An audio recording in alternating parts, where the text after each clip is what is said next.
Good afternoon, everybody. I hope everyone's doing well. I fortunately cannot check my own audio. It looks like my mics are working. Bear with me just a second. Yeah, I think I got my microphones going. Okay. Um, yeah, if anyone does not hear me or see me, please let me know either in the chat or in the comments after I'm done. Um, I've been a little bit inconsistent on the Tuesday talk shows because I've been doing pretty much morning live streams every morning, and I'm trying to burn up vacation, so now my schedule's even more stupid than it was before. Hey, Moldy, what's going on, boss? I'm glad to see you. I'm trying to look for my emails so I can share. Oh, that's not. I don't want to delete my emails. That would be bad. Okay, here we go. So, just working. No, I hear you, man. Um, I'm burning vacation now as best as I can. And I still get the occasional calls. You know how it is. Poll was for, it should have been for, hold on. If there was an economic crash more than now, will it be sometime in 2024? Do you think it'll be further out in 2025? Or do you think something else? Like there is none, or it'll get fixed, or something like that. So, yeah. Um, hey, Coffee, Devil Dog. Glad to see you guys. I hope y'all are doing well. Bug out. So, in any case, we're redoing the house. We have not uh, had a baby in the residence for my baby is what 23 now, 22, about to be 23. So we're gonna have the granddaughter and the daughter-in-law staying with us for a while, and so now we're kind of like we need to account for a little one and an additional adult, and this is where prepping kind of it becomes a challenge, but it's also kind of cool to be able to do that where you say, okay, what don't we have for this new situation? And hey, Magic, welcome, Loretta Hooch. Hello, hello, Vision. Thank you for jumping in. Um, being able to adapt to those kind of changes. I don't only prep for myself, I prep with the mindset that someone who's important to me may have to come here. Um, So basically, the way our family's set up is that everyone is a bug out location for someone else. And this is just my family. So my daughter and her fiance, I would be their bug out location, and also for my son. But if something happens here, I can go in two different directions depending on what the hell's happening, and either go to my son or go to my daughter. And then, of course, as my brother's down on the coast, but he's in hurricane country, so I'm his bug out location. And so, being able to plan like that, where you've got everyone within a day's drive of each other, but not right on top. Because if you're right next to each other and there's a hurricane, well, guess what? Now both of you are screwed, right? You both have the hurricane. But if you can plan out like that, it would be great. The last week, none of the questions show up for the poll until after I answer the unknown question. What? None of the questions show up for the poll. Hey, Teresa, thank you for your email. I did reply. I don't know if you saw that. Hey, Militant, what's going on? Who else do we have here? Farmer, hello. Canadian, welcome. Hold on, I lost somebody here. Vision again. Hello, Vision. Bug out. Coffee. Hello, hello. I can't see the question mark in the box. It's all black. What? That's so weird. Are you on a phone? Hey, Deuce. Militant Roots again. Frank Short. Hello, hello. Oops. I just gave myself like a heart here. I don't know how the hell I did that. I hit the wrong thing there. Yeah, me. Um, Holly, welcome. And I think we got everyone in there. If I didn't say hi to you, it's because I didn't see you. Hey, Devil Dog again. I have to update my YouTube app. Yeah, so if you're in on a phone, the quizzes or the polls sometimes don't show up well because of the limited screen. Whereas I'm on a MacBook now, and if you have an iPad or a tablet, it tends to work better. Just the options. Oh, so the question was, when do you think, if the economy gets worse and does crash, when would it happen? In 2024, in 2025, or something else? So, just to spur some conversation. So, yeah, I'm trying to prep now for family who's going to come to me for not an emergency, but for a normal reason, which is a reload, right? And they're waiting for their stuff. But it's an excellent opportunity for me and my wife to go and say, okay, well, do we have enough food? Do we have amenities for a baby and a mother? Right? Do we have enough for the pets? Have we trained the pets to behave around an infant? My dogs have never seen little kids, except for the oldest corgi and the Papillon have seen children. They've seen little kids out and about in the farmer's market, but not in their home. So, what we've been doing is playing recordings of my granddaughter laughing, crying, farting, whatever it is my son sends me. So the dogs hear the sound and it's not a new sound because they've heard it before. I'm trying to acclimate my dogs to the presence and sounds of a small child. Um, so Bentley got put in the asylum because he went after he went after Jackson again, and then he decided to chase the cats off. I don't know what the cats did. He just herded them away, except for the old one who just decided to sit in the grass and not move. And that kind of threw Bentley off because he's like, "You're not running and you have claws. So if I go and bark too much, you're going to smack me on the snout." So oh, yes, thank you, Coffee. Please put live chat. Hey, Neil, how you doing? Prepper Book Club. Actually, Neil, we just invested in some silver instead of bonds for one of the family members for a gift when they turn 18 or 21. Because I think 15, 20 years from now, I think the silver. Hey, Joe, welcome. Uh, the Hold on a second, my headset's being weird. There we go. Uh, the silver may have more value than the treasury bond. Back when we were young, it's like, oh, your uncle gets you T bonds every birthday or something like that. And no, I'm kind of not so sure. Maybe later, the rates are all weird. But anyway, when these kind of things happen, when you get family coming over for, not an emergency, just routine things, reloads, they're house hunting, they're for an extended stay with the family, even holidays, just family visits. Already done that, Joe. I'm way ahead of you, but yes, I absolutely agree.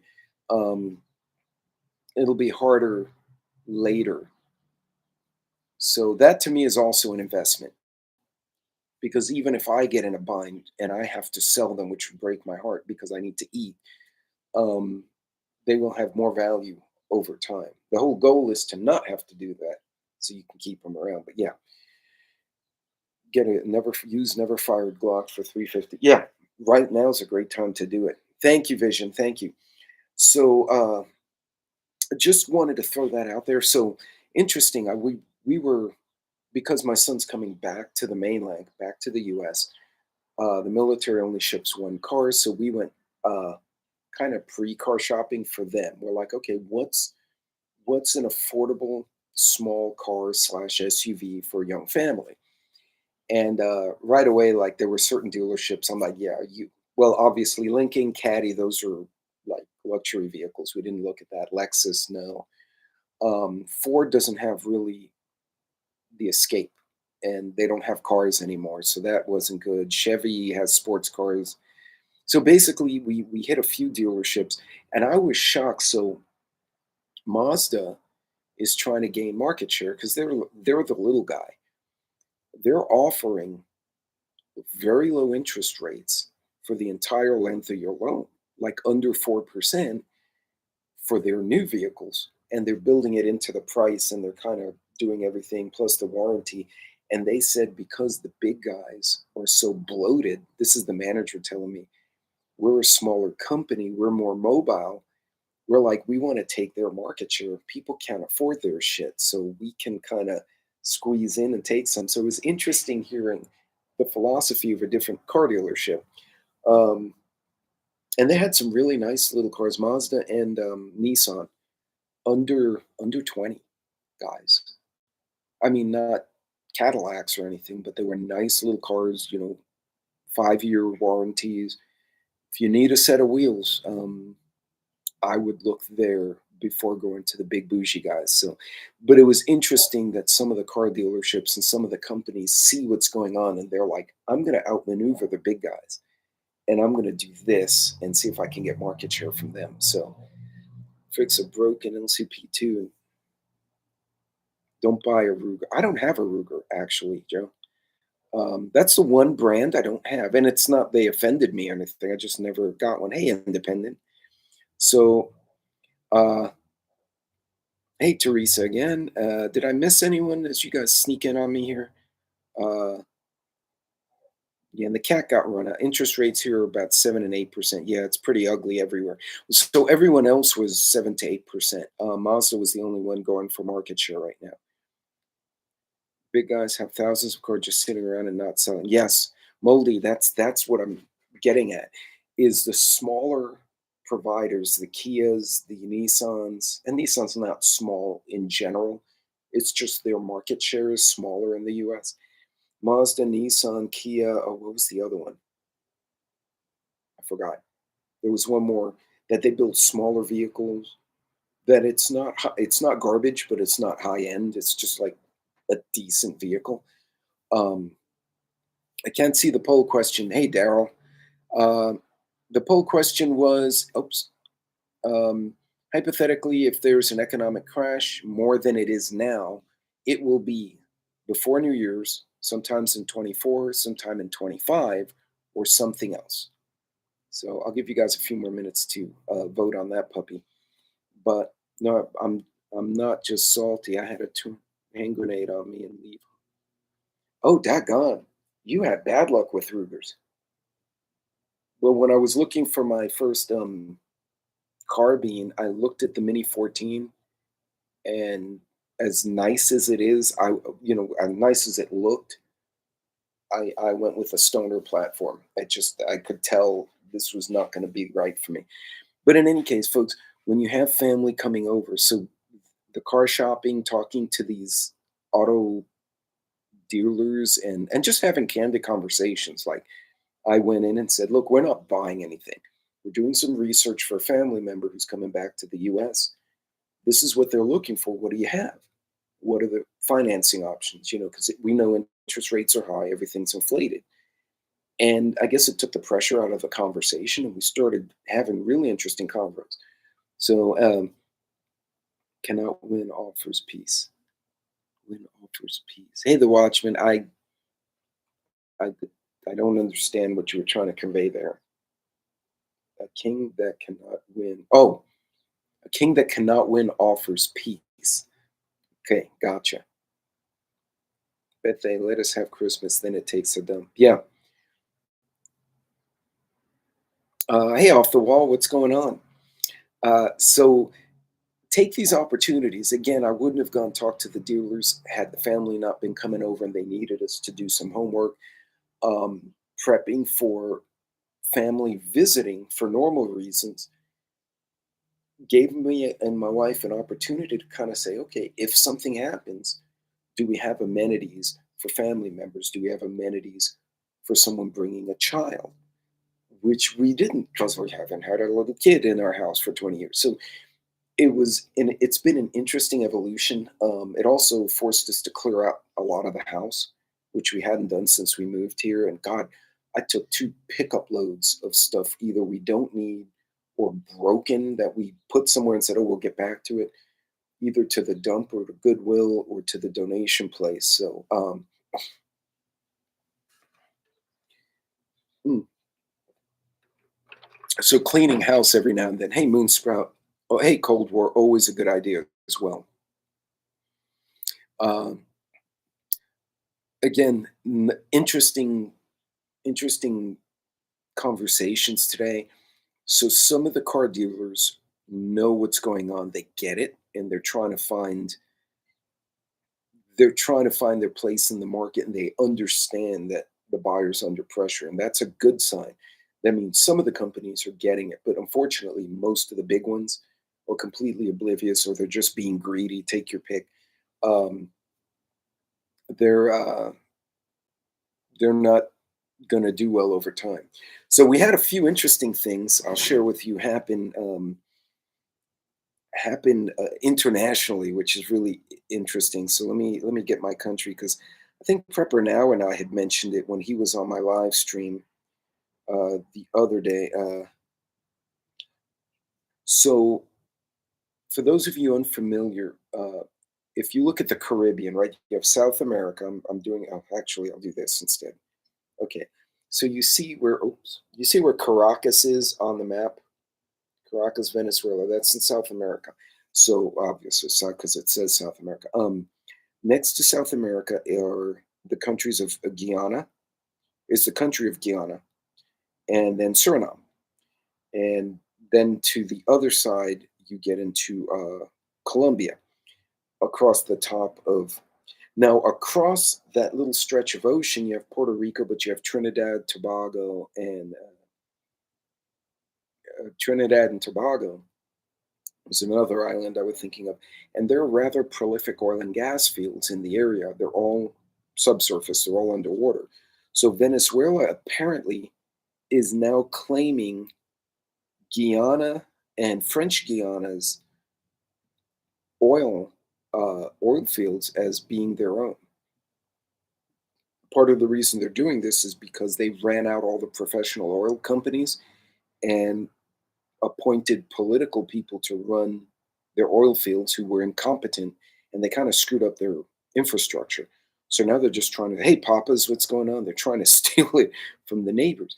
That's a problem because that would affect the price of oil and gas. And more importantly, Guyana and French Guiana are both protectorates of France. So will France come down and punch Venezuela in the eye? I don't know how that works. So very interesting that these nations are arbitrarily making claims. And at the same time, Turkey and Greece have been fighting over some islands between them in the Mediterranean for the better part of, yeah, correct, Vision. They're basically trying to claim it as theirs. Uh, basically fighting over islands, and Turkey threatened military action against Greece. Greece said they will protect the islands because technically, I think they're Greek citizens there now. And keep in mind, the Sparta, the Peloponnesian Wars, basically were fought between Greece and Turkey. But in the ancient days, it was Grecia, which was Syracuse, Athens, Sparta, and oh, what was the other big city? I just blanked out. And then across there was um, across the ocean, that stretch of ocean was the Phoenicians, and that was the war in Greece. So they've been fighting over across that ocean like since forever. So what's bad is they're both NATO members, and Cyprus is constantly contested. Yeah, exactly. Thank you, Cold War, and that would be very problematic if two NATO countries got into it with each other. So you have that. So you have Venezuela trying to claim oil fields. Hey, Coffee, thank you. You have a great night. Hey, Farmer, hold on. I missed some of the comments in here. Uh, Cassandra, welcome, welcome. Hey, Regional Sky Girl, good to see you. Wait, I think local prepper snuck in on me here. I can't find it now. Was he in there? Oh, there he is. Hey, what's up, man? Uh, and yeah, so you have this instability in South America. You have Greece and Turkey having a fight for absolutely that's been going on for 2,000 years, as Cold War pointed out. Hungary made a threat to Ukraine, and I don't know all the details behind it, but now the president of the European Union, who is on a visit to another country, is now coming back to try and calm those two down. And the Chinese Coast Guard and their fishing boats started bullying the Philippines again, and they almost rammed each other's ships to try to get fisheries. Now, the one common denominator in most of this, other than ancient geopolitics, is resources, either oil and gas or fisheries. all the governments see that this is going to be a problem going forward. And what concerns me is you have so many little hotspots. They're not all concentrated in one place. Mary Greeley alert. Yellowstone earthquakes and hydrothermal could spell disaster. Pay attention. Yes, so that's a Geo geologically, that's a very horrifying, area. If you look at the if you go to Vegas and you take that train tour and then go by Hoover Dam and you look at the outcrops of the subsurface, and you'll actually see, uh, where the fracture bedding planes meet each other. You'll see slip faults and all sorts of stuff. So really, really wild stuff out there. Hey, Red October. Learning winemaking, new skill for us HTF. Actually, if I had room, I would love to do that because I like wine. So that would just work out well. But then I might drink all of my own preps, so that might not be good either. If that one goes, we are toast. Prepper Book Club, if that one goes, the Yellowstone, that pretty much the northern hemisphere will be toast because it won't just fall on the US. It's going to go into the atmosphere and land on everybody. Um, on the African Rift. Okay, someone can find that video. That would be cool to put in there. I'm at ground zero of the Yellowstone caldera. Oh yeah, you are, Joe. I didn't even think of that. So, so if Steamboat goes, I'll be first to know. You'll be first, yeah. Not in a good way either. The ash would reach as far as east to Grand Rapids, Michigan. Well, I think it would be worse than that, farmer, because I actually think, in general, it would contaminate the atmosphere to where would that would you want to talk about global cooling? You suddenly get like a coat of ash in the upper atmosphere. It'll take years for it to settle, and it would be ugly across the globe. It would absolutely screw up crops, um, and that would be rough. But in any case, you have a lot of regional conflicts, and obviously none of us can fix any of that. But what I want you guys to do is understand what conflicts can affect what product that we do use. For example, Ukraine, Russia, what's the first thing everyone said? It affected wheat, natural gas, and fertilizer, right? If you understand the geography, and there's a difference between geography and geology, but that might be a whole nother video because I could go in the weeds for an hour about that. The geography of that area, those products, once disrupted, have a cascading effect into Europe and into Africa. And we saw it with the food prices going up. The China Philippines would be disruptive to oil and gas, but also to trade, right? Because you have Malaysian ports, the Chinese ports, Hong Kong, Singapore, Kuala Lumpur, Manila, all those big ports in the South China Sea. That would be a general block to trade, not necessarily a block to food, right? Because you can get food regionally, the food can go in another direction. But all of these conflicts are affecting areas that have high trade or high fuel uh, effect. So again, the Venezuela is an oil field thing. The Middle East is an oil field, and the Suez. South China Sea is a lot of transport. So understanding if something escalates, how that will affect things that we're trying to find here can kind of give you a heads up as to, hey, this is the direction I need to go. Uh, GMA, hey GMA, what's going on? Did anyone else I missed here? I'm gonna survive. The devil fears me. God has no idea what to do with me. I give up. My fat fingers won't even let me joke. Wait, what?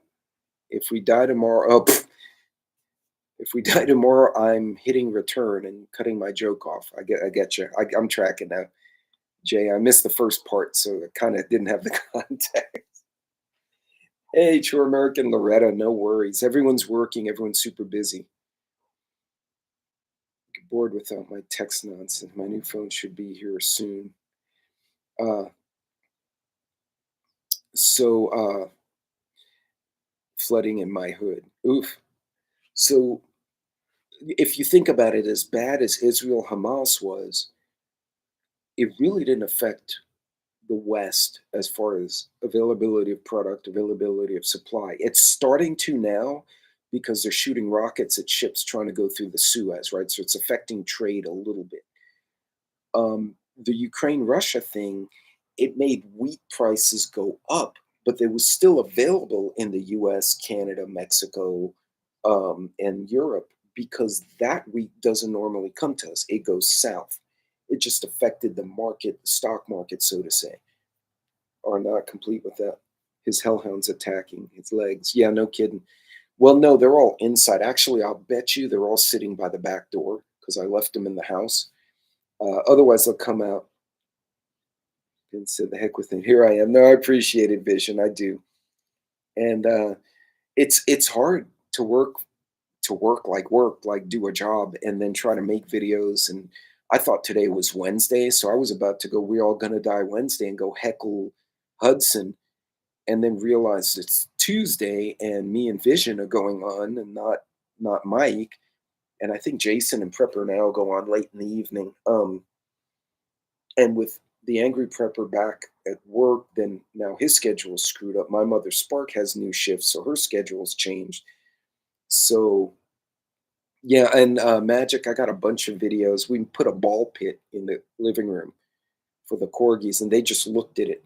So we took a handful of kibble and threw it in the ball pit, and then it just went south from there. There are balls and pieces of fur and God knows what everywhere. It's absolute disaster.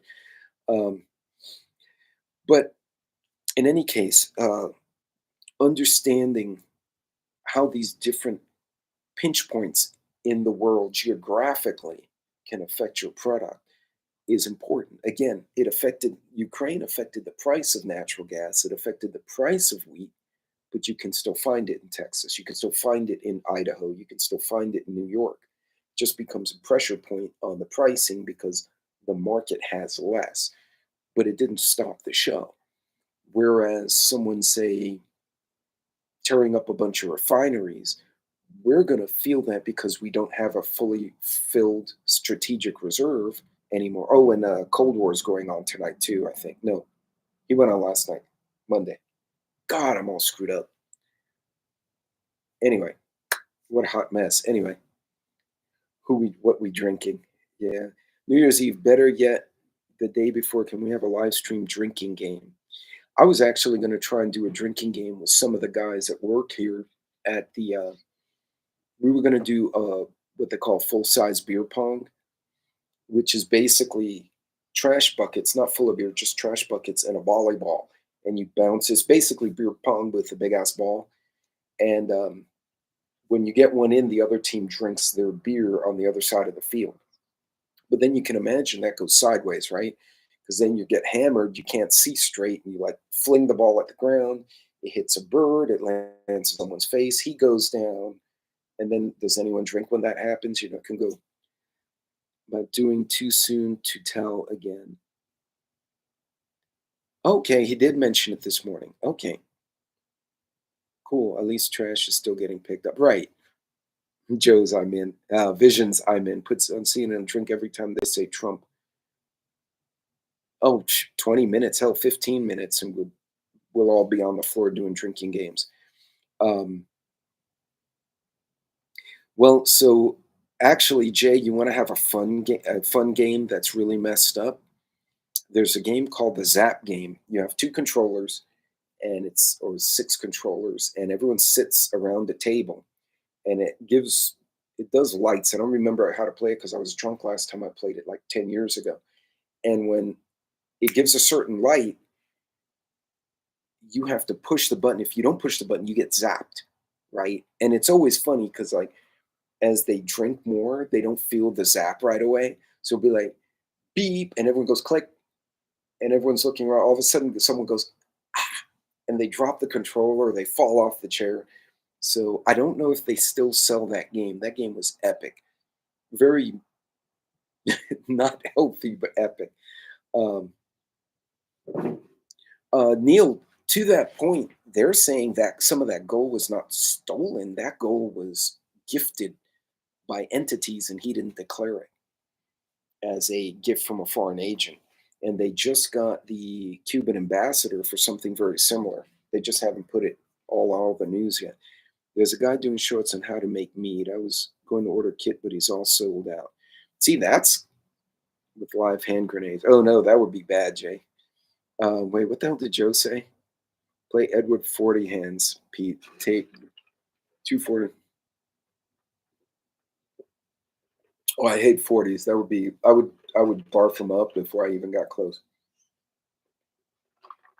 Watchmen, it was kind of like when you plug in the light wrong and you get your hand caught in there and you get a bzz. Not that high in amperage, but the voltage is pretty good. It'll change your channel on your hand a little bit. Um, I've made mead. So, folks, like I said, when you have family visiting for the holidays, if you're visiting someone, that's a great dry run time to say, okay, I'm going to go visit my family. Does my truck slash car, whatever, have what I need to get there? And if I break down along the way, what's my plan? Do I have the machine to go jumper my batteries? Do I have jumper cables at all? Do I have some food in my vehicle? Do I have a good bug out bag or get home bag to get from A to B? Um, do I have a travel radio? And I did the videos from when I was in the hotel room last week. If family's coming to you, that's another opportunity. Do I have enough food and the means to cook it for plus one, plus two, plus four? If they're visiting you and something happens and now they can't go home for a week. Hey, Wolfang, this is a great. Hey, Jetmech, welcome. Um, put 9 volts on your tongues. I've seen teenagers do that, man. That's the best thing ever. Okay, so I'm gonna end that poll up there. Yeah, Envision has an absolutely correct approach. Oh, I was gonna try and cut and paste it, but apparently not so much. Do do do do do. Bear with me here. Do do. Oh, and I misspelled hypothetically. Good job. Okay. Anyway, yeah, I win. So these are great times. There's so many opportunities day to day. We make little road trips. We don't even think about it. We're like, oh, I got to go to the store that's an hour away, right? It's in the next city or the next town. So you get in the car and you just go. And we never think, well, do I have enough water? Do I have enough? So when we drove across, pretty much across half of Texas, and we made that loop through the Davis Mountains here in going through El Paso and through the Davis Mountains and all around Texas. We drove about 2 hours, and then we pulled over at a truck stop, and I bought a case of water and threw it in the back of the SUV because I'm like, if we get stuck out here on the highway, even if we can get cell service and call someone, we're going to be here 2 or 3 hours for them to get here. I don't want to not have water. What if we get stuck overnight because the cell phones don't work? So these are little things, little tweaks that we all know, but we forget. So it's great if you're traveling or you go Christmas shopping. That's a great time to go. Okay, I've walked into, I don't know, whatever, Walmart.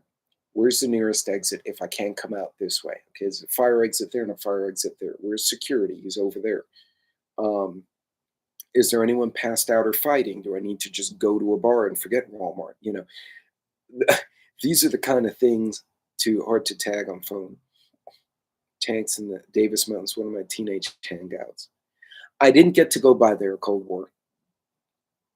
Related to personal apocalypse safety, in the north, it takes a few snowstorms to get the idiots off the road. They crash, burn, may stay inside for the first few days.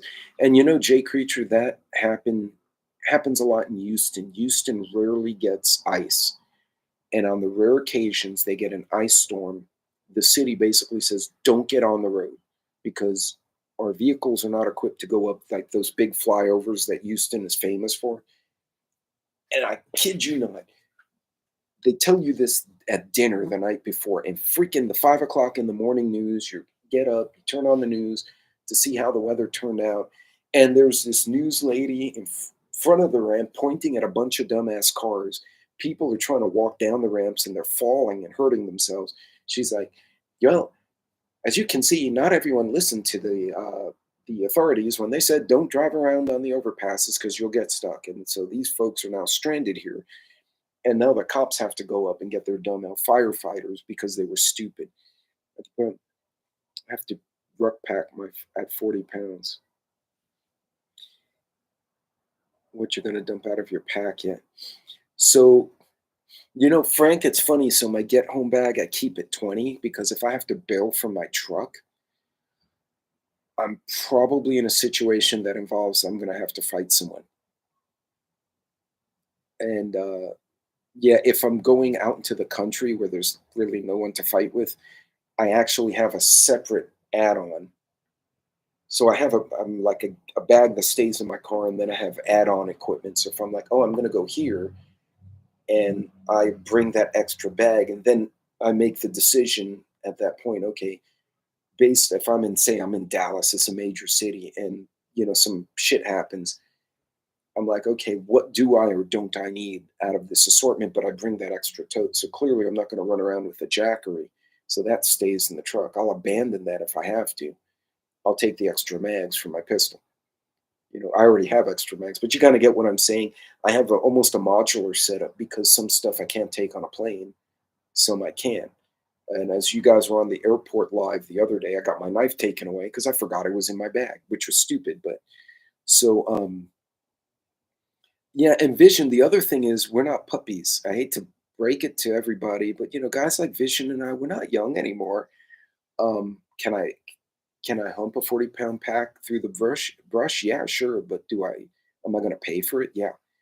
And also if I have to run, if I have to move, I don't want to be completely weighed down. So it depends what you think you're gonna deal with. Hey, I am LMAO. Yeah, no kidding.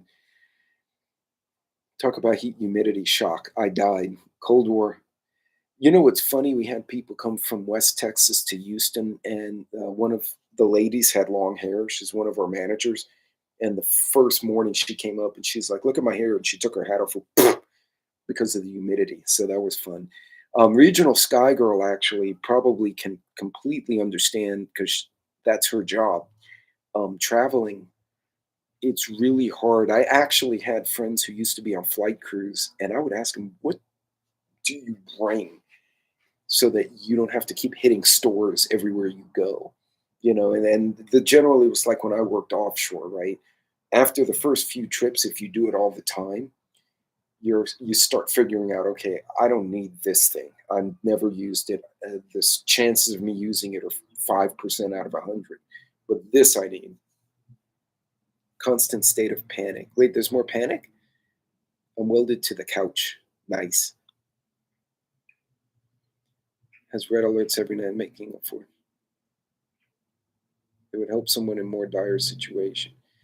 Yeah, I don't.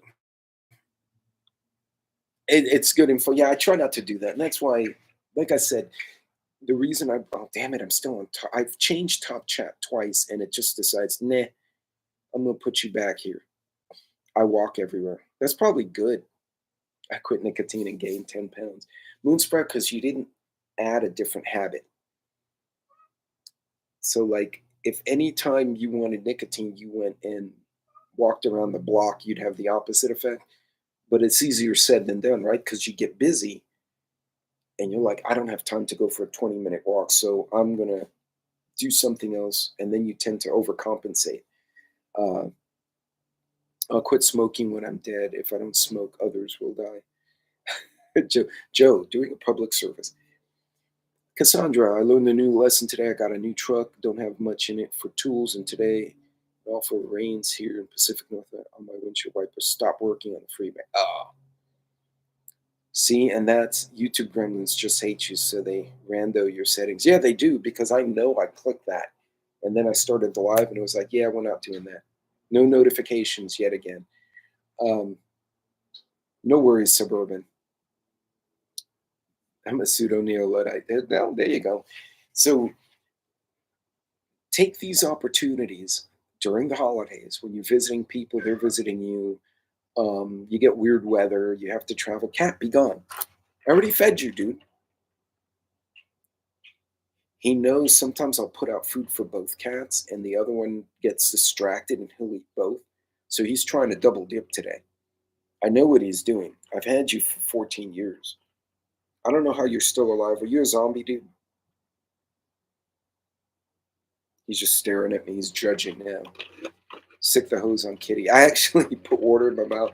He was smacked me on the foot. So I took water in my mouth and grabbed the straw and I went poof, and I got him right on the forehead. So he has a wet forehead right now, just before the live stream because he was being an asshat. Um, well, Bentley was trying to run that cat off, and the cat wouldn't run off. He just kind of hid under a chair and just stared ugly. So Bentley tried to pee the cat. I guess he was like, maybe if you don't move, I'm going to mark you, and then we know you're my cat. The cat did disapproved of that, so the cat took a swing at Bentley, which he thought was awesome. So it's kind of funny having this diversity of pets because the shit that they do is like its own little cartoon series. Be nice to the cat. I recently had to put this into a rescue because I would give. I know, no, he is a good cat. He's just he's an old a hole. He was always an a hole cat. That was just his nature. But we do have a working deal where he brings me dead things that I don't want on the property, and I give him bonus tuna, and that's worked out really well. So it's been motive. He's a bit of a mercenary. He's like, "Oh, Dad's got tuna again. I'm gonna go and kill something and deliver to Dad." Behold, at 5 in the morning. But oh, you just lost there. Yours. See, with these, we had a house cat. It was a rag doll too. That was the biggest damn cat. His head was the size of a softball. Like he's, if I picked him up to where his head was even with my face, his tail went all the way to my ankles. Like he was the most massive cat. He had to have been 30 pounds.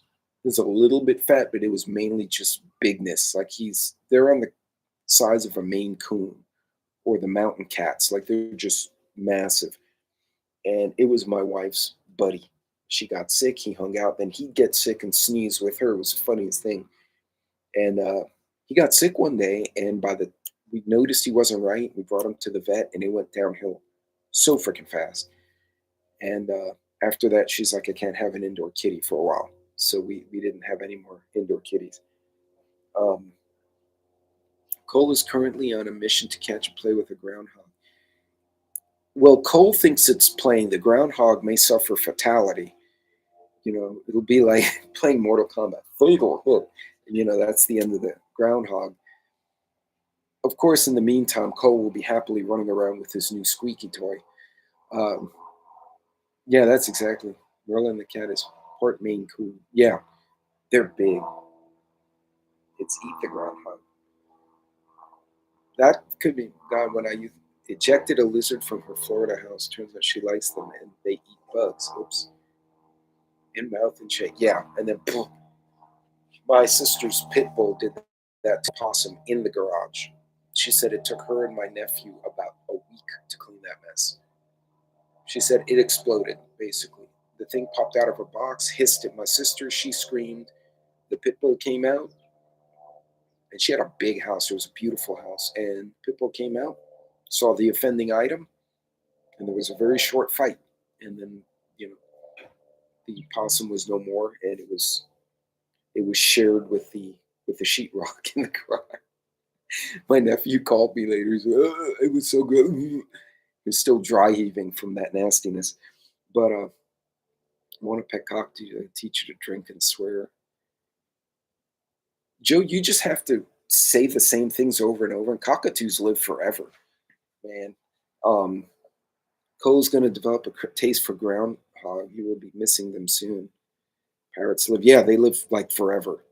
Possum is stinky meat. Yeah, well, when they explode, they're really stinky, according to my sisters. Ugh, I can't even envision that. But folks, look, when you're out there, you're doing these trips. Now's a great time to do practice runs. So you're gonna go spend a day in the park with like the grandkids, nieces, nephew, a little family picnic because the weather is nice. Bring the Jackery or whatever device you have and a solar panel, and then test it. Even if you have teenagers, hey, I'm bringing this out here. You can charge your phones on it, man. You'll immediately get the teenagers' attention. What? You can charge? Say, but you got to help me set it up, right? Now it's a cool way to charge your phones, but You've just taught them something. They just don't realize you're teaching them something. Um, Little kids eat this stuff up, right? So, but if you're having kids come over and you have chickens and they don't see chickens at home, bring the kids out to see the chickens. Have them help you collect the eggs. You're going to have broken eggs. But if you start teaching them, look, if you go behind the chicken, open this little door, the eggs are there, retrieve the eggs, put them in the basket. They're going to break eggs, right? Because they don't know what they're doing, or they'll hit each other with eggs. But you start teaching them indirectly. I don't know if that makes sense, or if you guys are tracking me. So make it a lesson without saying it's a lesson. Hey, it's cold outside. Let's get the propane tabletop heater. You guys get me a green tank and I need you to screw it in. I'll show you how to do it in case you need it when it's cold. You just taught them to set up the propane. You just taught them to use a cast iron skillet, right? Hey, we're going to use the cast iron skillet. It makes the fajitas taste really good. I'm going to show you how to do it. Come here, grab some tongs and put on your apron, whatever the hell you're doing. And, you know, make it not a lesson that, oh, you have to learn, but make it, hey, let's do this. I kid you not. I've gone to charity events, corporate functions. We have tents out there, and I bring the jacker and the little jacker and the little panel, and I'll set it up, and I'll put an extension cord with a power strip to the table so people, guys can plug in their USB shit. And one of the VPs was like, "This is freaking brilliant." And then they said, "Who does this belong to?" And they said, "Me." And there he was like, "Oh, well, yeah, that's not a surprise. Of course, it belongs to him," but which I took as a compliment. But use these times in the holidays if you're traveling, if you're seeing family. Joe, you need a pet javelina. Look them up because they're intelligent. They'll learn commands and they're mean as shit. And they're intimidating because they're ugly looking. But they're actually apparently very good pets when you raise them from little whatever piglets. So he's headed for the shower now. No tents right on ground and snow. No, no, Canadian. Obviously, as to Canadians' point, you want to use common sense when you're doing these lessons, right? Don't play with electricity in the rain, stuff like that. Oh, ground's freezing. Let's not put a tent now. But it teach the bird to say them with hand signs, even more fun. Know what you're doing. Oh, that's brilliant. You give a command, teach them a word, and then after a while, whenever you say it, you give that command, you just do that to the bird, whatever the signal is, and off he goes. Um, but yeah, javelina don't do well up north in the cold. Oh, that's true. I forgot where you live. Yeah, that's not going to work. I could see Joe with a pet skunk, and all of a sudden you hear, and like this green cloud comes out of all his windows, and then Joe starts cursing, and all the neighbors can hear it. It'll be like a Christmas story, where the kid's like, "We could hear my dad cursing at the heater from down the street." That'll be Joe. I don't care for javelina. Too tough and tastes terrible, and they are ornery, um, useful in nature, but ornery. I'd love a pet skunk. She got a pet possum, so it would just hiss at people when they come to the door, scare the crap out of them. They don't fight very well, but they hiss ugly. I actually ran one over in a Volkswagen, but oh god, I bet you didn't drive that car for about 3 days. Hey Dan, welcome. If I missed you before, chupacabras are not legal pet in Texas. No, unless you dress as one and get drunk, then they may get you just for you know public nuisance, something like that. But in any case, folks, take the time. And when you hear of all these little geo conflicts going on, right? Venezuela, which was a new one this morning, Hungary getting ugly with Ukraine, and I don't know what their beef is, but apparently it goes back to the Cold War. Um, the obviously the ongoing Israel Hamas, the China Taiwan, each one could affect different things. Now, obviously, if they all pop off at once, we've got a whole different situation, right? And that's like one of those red alert, oh shit kind of situations. But understanding how the individual situations can affect you can help you be informed and say, okay, that's going to affect corn supply. I don't know. I'm just hypothesizing here. That's going to affect the availability of corn or the availability of bread. So I should react accordingly. Oh, yeah. And Cold War is touching on a very good subject. North Korea. is the wildest card of all because they do have a substantial military and they have atomic weapons and they do have viable ballistic missiles. So that's scary. Yeah, Joe, that's not incorrect. I agree with you.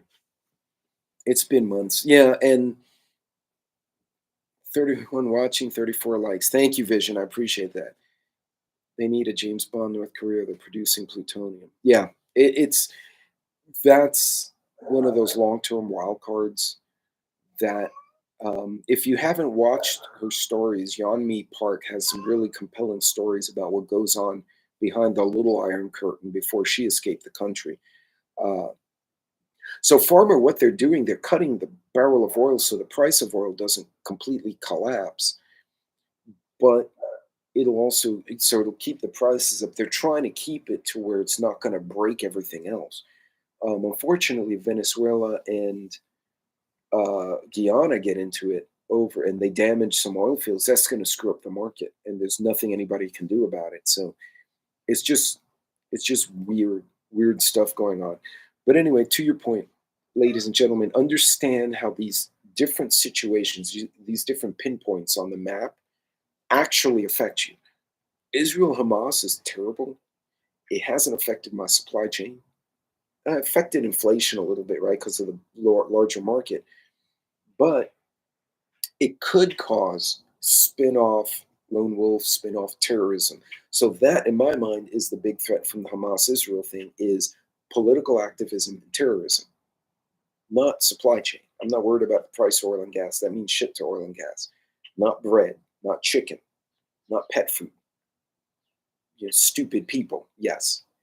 And you kind of see what I'm saying. Whereas somebody they have a full blown war and it screws up the Suez Canal, that's going to affect oil and gas massively. And then that's going to propagate through other things. So that's good to know. But a fight in the South China Sea will not affect oil and gas as much, not as much. It will affect it because there are big fields out there, but it's going to screw up the availability of other products like vehicles and electronics. So understanding, and I'm being very simplistic here, we're 265 out of a Cold War. Well, we were. It may have changed by now. No fight, no worries. Yeah. And Magic, you're absolutely right. When reserves run out, they will go up. Well, Wolfang, he screwed up. I get what he was doing by using the SPR. What he should have done was, while the oil and gas was still between 60 and 75, paid market price and refilled it. Now it's gone up, and I don't know what he's doing, but what he's done is leave us in a very vulnerable situation. So, what did you do? Back up to the oil well? Um, Actually, Cold War is in between the oil fields in West Texas and East Texas and the refineries in Houston. So he's like on a major thoroughfare there. So actually, and Austin's usually higher price than other places. So that's not a bad price. Yeah, no, Oki, you're absolutely right.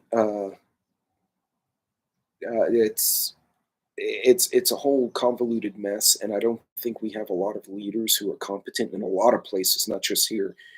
But understanding how each of these little areas can affect something different kind of kind of can give you some understanding um, of how things can actually roll back to us. And like I said, like the Israel Hamas thing, the biggest threat from that is not energy. It's not, we can't find bread. It's going to be terrorism and political shit. Somebody decides to be an asshole and run a bunch of people over at a Christmas parade. That's the threat there. Um, Whereas, something popping off between Saudi and Iran will absolutely screw up energy prices. And then that's going to slowly or quickly cascade through other things, but it's not going to be instantaneous. Um, you know, Putin pops a nuke on something, that's going to be a whole different boondoggle. So, um, man, Devil Dog, I don't know how to answer that.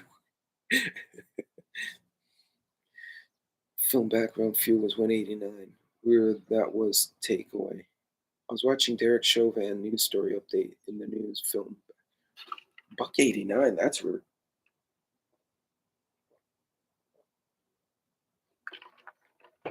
And Joe, this is true because we're seeing it now. My neighbor's a really nice family. They had a home. They have a little couple of kids, you know, young family, and they were subletting a home to some relatives who were working in the area, so they didn't have to buy. Um, but it seems like a few of my neighbors are foreclosing, and I'm kind of shocked because at one point I thought they were doing okay, and they clearly weren't. And I'm afraid we're going to see more of that going into January. And what concerns me the most is they keep saying, "Oh, you know, the shopping season's great." You notice they said that for about 3 days, and it got really quiet because it's not great. The numbers, I think, my opinion is that the numbers are garbage. Um, Even the online shopping is less because people are looking for deals. Like I said, on Black Friday, I decided to grab a Starbucks or whatever the hell coffee, no, Black Rifle, and I made a round with my wife at the stores. We are just people watching and being nosy. And the mall was full, but nobody was in line. Like the mall was packed. But we went in the afternoon on Black Friday. You should have been a 20-minute wait to check out. No. Went to Target. Nope. Walmart, grocery side was packed. TJ Maxx, Home Goods, where you kind of get those little like weird sales and you get those really good deals that pop up out of nowhere. People were Easter egg hunting there. They had a line that went around the store. Academy Sports and Outdoors had a line that went up the side of the store. But the big boxes, nope. And I'm hearing rumors Amazon did okay, but nowhere near what they thought they were going to do. So, because again, to Joe's point, people have to buy, they have to buy food. So the gifts giving is going to be less, or people are going to make gifts. So they're going to, do the old school thing, write letters, maybe make, if they have artistic talent, make a sketch or painting for someone as a gift. People are going to go back to the DIY times, and it's going to cascade through the system. So my brother and I were talking, this is Farmer, we're talking last night, 10 to 12 years ago, we could buy two full shopping carts of grocery for 300 bucks. If we wanted something, we could buy it. The country is crashed. They just won't admit it. Well, Jay, what it is, they haven't admitted it. And it's crashed, but it's not at the bottom. I don't know if that makes sense. In other words, these kind of crashes don't just go wah. COVID was a wah, right? Because it was one of those black swans events where it was bam, everything shut down. This kind of collapse, if you look back, and I think Economic Ninja put it so well in one of his videos, but essentially, when the 2008 housing crash happened, in 2005, 2006, people started losing their homes. The mortgage rates went up. You know, with like a bunch of little things happen, and then it was, and it was like this slow roll till it went down the toilet. Before Black Friday during the Depression, it was the same thing. Before October 30th or that Black Friday date, there were a series of things happening. Businesses closing, gold wasn't available, interest rates went up. There were like a bunch of little things happening, one after the other, that slowly, all of a sudden, wow, and it went over the edge. And I think we're in the midst of that right now. And that's just my opinion. I'm not an analyst, but I do. Bed Bath and Beyond went bankrupt. Yeah, you know what returned is Toys R Us inside Dillard's. You guys who are a little older remember Toys R Us? Inside Dillard's. So they're sharing floor space and revenue space, which actually is a smart play because it's a spin on the model Costco's using, right? We'll give you this floor space for your product. You give us a little percentage of what you make and you set your own price. But the revenue comes through us and then you get your portion. So, hey, Rapture Ready, how are you? Yeah, when they report the first quarter or they report Q4 when we hit Q1, I don't know who bought Toys R Us Vision, but yeah, they got bought out. But yeah, when we just gotta go. I don't celebrate Christmas. That's okay. End of year celebrating is good. We survived another year. It's like who us? But oh yeah, I was giving out my neighbors,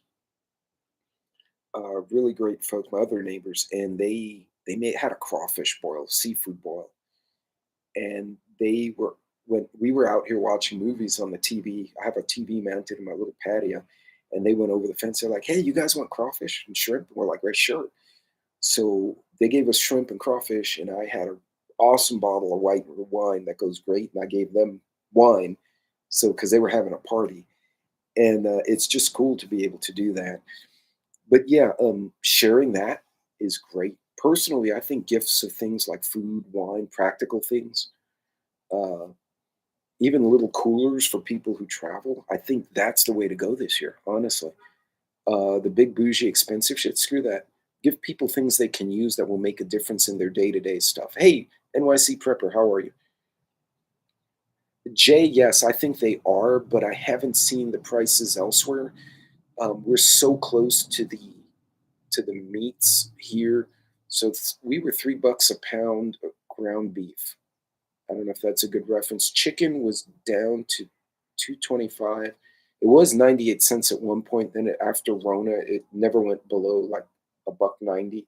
It's been hovering around two to 250 a pound. Great value bacon spam for everyone. Taxes ain't going down. No, taxes will not go down.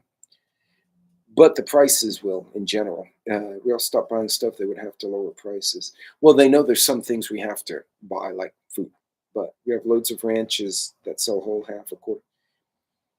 Macy's doesn't own them. Yeah, I didn't think Macy's did, and I didn't think Dillard's owned Toys R Us. It was like an investment firm got them, which I guess is WHP Global, and then they got in cahoots with these big box stores to take up some floor space in exchange for revenue sharing. Um, I've seen a few malls do different things. There were some malls actually are putting changing the way the food courts are laid out to where there's charging stations, TVs. One place here rents video games, or video games. They rent out. You can rent out high-end games, gaming consoles. You sign in, and you can do tournaments. Like, 4 or 5 gamers do a tournament with guys like in another state, and they have a full-service bar. And I told one of my buddies who knows I have a YouTube channel, he's like, "You should do a live stream gaming with alcohol." And I said, "Well, I don't want to do it alone." And he's a former Marine. He's a little psycho as well. So we might actually do the drunken game live stream at some future point, which would absolutely be hilarious and probably get me kicked off. But too many ranchers had to thin their herds because of the droughts. Prices will go up a lot next year. I agree. And I think chicken as well. Food baskets. That sounds nice. Yeah. Actually, my daughter has she has a whole Etsy store. She does terrariums, like blown glass terrariums with the custom driftwood and all that. I don't know if you guys understand the way I'm describing it. That has been her gift is to her close friends. And, she'll visit, she'll look at the decor of the house and make a terrarium. She made a terrarium with a Star Wars AT-AT, the big walker, the four-legged walker, but a little one and a TIE fighter. Somehow she finagled it into this jungle scene like it was the third movie of the original Star Wars, the Battle of Endor. And it was a AT-AT with a little TIE fighter next to it because the guy loves Star Wars. So if you can make a gift or do gift baskets or even utensils, cookingware, stuff people will use every day, um, that makes, oh, hey, this one came out. Okay, okay. Hey, everyone's here. Hi. Hi, go pee. No, no, no. No, peeing is not here. Be gone. They were like, Dad's here. He lives. Corgi attack. Yes, that was corgi attack. Pepper, go potty. Don't pee here because that'll upset me. All right, everyone's. I guess they were dying. They were like, Dad's outside. We're gonna die. All right, come here, Bentley. Come here, stupid boy. No, hi. In case you're wondering how big his head is now, look at that. So you're a handsome boy, right? Yeah, he's like throwing licks over here. Hi, Dad. Where you going, man? There's no treats there, dude. He's looking in my pockets right now. Are you good? Oh, mom has cookies. There, they just ran off. Luna, go get him. Luna's thinking. There she goes. Um, Grandfather would tell me stories of starving pre-World War II, all the money, and you couldn't buy anything. Jay, interesting story. My dad, most guys my age, the dad would be a baby boomer, right? My dad grew up during the Depression. He had me late in life. So he was born in 1932, if I recall correctly. He remembers the Great Depression, or he remembered. He's passed away now. And he told me these stories when I was a Cub Scout and I'm out camping. He's like, if you take that grass and you cut it, you can make tea out of it. And it alleviates tooth pain. I don't remember what the hell, I was a kid, right? But that blew my mind. And even as a little kid to hear that, uh, guess how much it is to fly from Ontario to Texas? Probably $1,000 because you got to go over. They need a treadmill. Well, Bentley's actually at the correct weight. He's just a freaking tank. So people don't realize, they think corgis are like chihuahuas. Jackson. But we're missing one. Jackson. I don't know why he's hiding. There he goes. um, yeah. Thanks, NYC Prepper. Yeah. So corgis are, people don't realize their average weight is supposed to be about 30 pounds. A border collie's 30 pounds. So they got these short legs, but the legs are thicker than some of the bigger herding dogs. And they're basically meant to be cattle torpedoes, right? So they'll go out, they'll spread out and they'll start chasing the cattle or the goats, and they'll jump and bite. And they bite very hard, by the way. They bite because they have that big head, right? Wow, they bite. And the cows try to kick them, but because they're short and their tails are clipped, they really can't kick the corgis. So they roll the corgis instead, right? And hence they snip the tail so the tail doesn't get broken. Uh,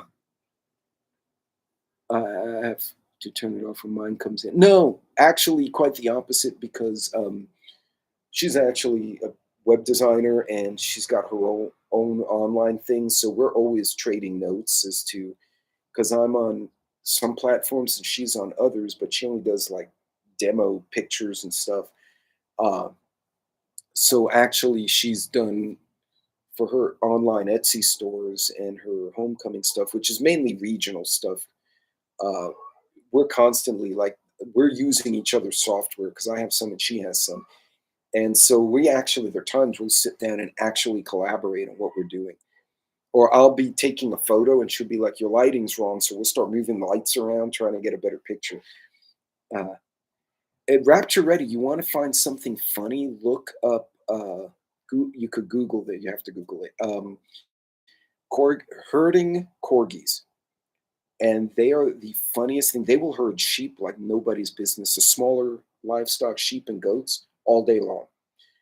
There's one video of a puppy corgi trying to herd chickens, which is just worth its weight in gold because nobody knows what's going on, right? The chickens don't herd because they're stupid. The puppy just wants to chase something, but he doesn't know what he's doing either. So basically, it's chickens and puppy corgis all over the place. So I have to quit watching the Senate hearing. It was worth more than what paper money it could hold. Farmer's not wrong. Farmer's not wrong. But folks, truly here. Oh wait, somebody just put a really good comment up here. Hold on. Hill Summit Homestead. Here's one of the former Eastern Bloc. Socialism, all the money in the world, nothing to buy. Post-communism, everything available but no money. Conclusion, same shit, different bucket. Yeah, basically. Yeah, Holly, some corgis are big. Like Bentley is actually a little small for a male. Some of them go to 35, 40 pounds. And they will go after a fox. Like they will legit chase a fox down and run the fox off. So, but these are just Vikings, right? Because they don't have anything to herd. So what do is they have this energy. They run around the tile floors and fight. And then there's fluff everywhere because they knock fluff off each other. They pull collars off each other. They just like to brawl. Hey KP, what's going on?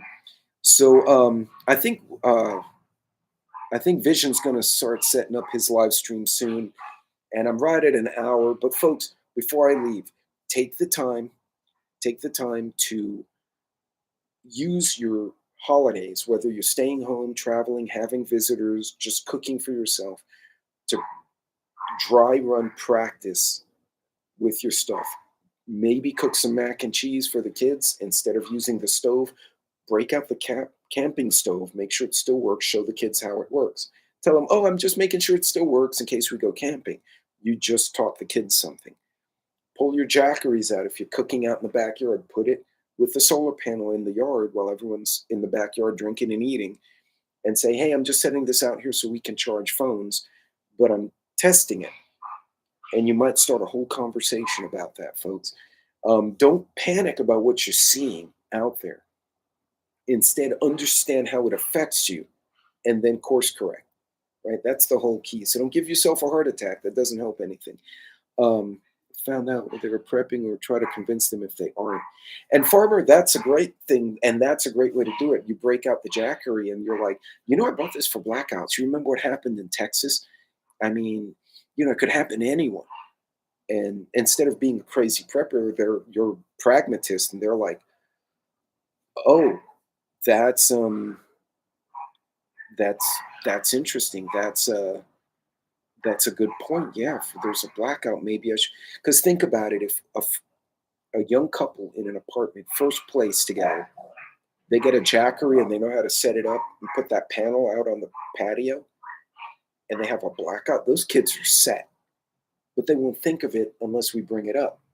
But you don't want to bring it up and make them freak out. You want to bring it up in a way that makes them say, "Wow, that's an intelligent thing to do." And wait, what did Heathen say? Social only works in two places: heaven, where it's not needed, and hell, where it is already have it. Yep. Hey, Rapture. Hold on, I lost track of the chat here. Watch with wife; she'll get a kick out of it. So will the five healers we have.